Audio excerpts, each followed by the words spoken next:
Love ജിഹാദ് നടക്കുന്നില്ല എന്ന് പറയുമ്പോഴും കേരള സ്റ്റോറി പ്രദർശിപ്പിക്കുന്നതിനെതിരെ വിവാദങ്ങൾ ശക്തമാകുമ്പോഴും രാജ്യത്ത് എല്ലായിടത്തും തനത് ഭാഷയിൽ കേരള സ്റ്റോറി പ്രദർശിപ്പിക്കണമെന്ന് വീണ്ടും ഓർമ്മിപ്പിക്കുകയാണ് കർണാടകയിലെ ലവ് ജിഹാദ് കേസ്. കുങ്കുമം വേണ്ട, ബുർക്കയിടണം, ഇങ്ങനൊരു ആവശ്യം പറഞ്ഞു യുവതിയെ പീഡനത്തിനിരയാക്കി മതപരിവർത്തനം ചെയ്തതിന് 7 പേർക്കെതിരെയാണ് കർണാടക പോലീസ് കേസെടുത്തത്. കർണാടകയിൽ 28കാരി വിവാഹിതയായ യുവതിയെ ഇസ്ലാം മതം സ്വീകരിക്കാൻ നിർബന്ധിച്ചു എന്ന പരാതിയിൽ ഭാര്യയും ഭർത്താവും ഉൾപ്പെടെ 7 പേർക്കെതിരെയാണ് കേസെടുത്തിട്ടുള്ളത്.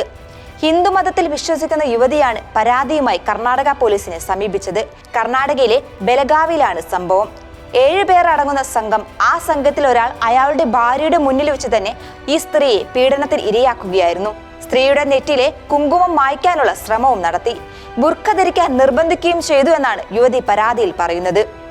മുഖ്യപ്രതിയായ റഫീഖും ഭാര്യയും ചേർന്നാണ് യുവതിയെ ആക്രമിക്കുകയും ഭീഷണിപ്പെടുത്തുകയും ചെയ്തത്.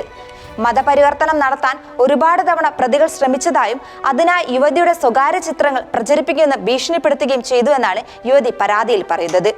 2023 കേസിനാസ്പദമായ സംഭവം. റഫീഖും ഭാര്യയും ചേർന്ന് യുവതിയെ കബളിപ്പിച്ച് ബെലഗാവിയിലെ വീട്ടിലേക്ക് കൊണ്ടുപോവുകയും ബലാത്സംഗം ചെയ്യുകയുമാണ് ഉണ്ടായത്.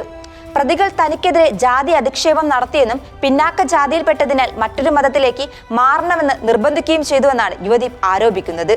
മതം മാറിയില്ലെങ്കിൽ കൊല്ലുമെന്ന് പ്രതികൾ യുവതിയെ ഭീഷണിപ്പെടുത്തുകയും ചെയ്തിരുന്നു. പ്രതികൾക്കെതിരെ പട്ടികജാതി പട്ടിക വകുപ്പ്, ബലാത്സംഗം, തട്ടിക്കൊണ്ടുപോകൽ, അന്യായമായി തടങ്കിൽ വെക്കൽ തുടങ്ങിയ വകുപ്പുകൾ പ്രകാരമാണ് FIR രജിസ്റ്റർ ചെയ്തിട്ടുള്ളത്.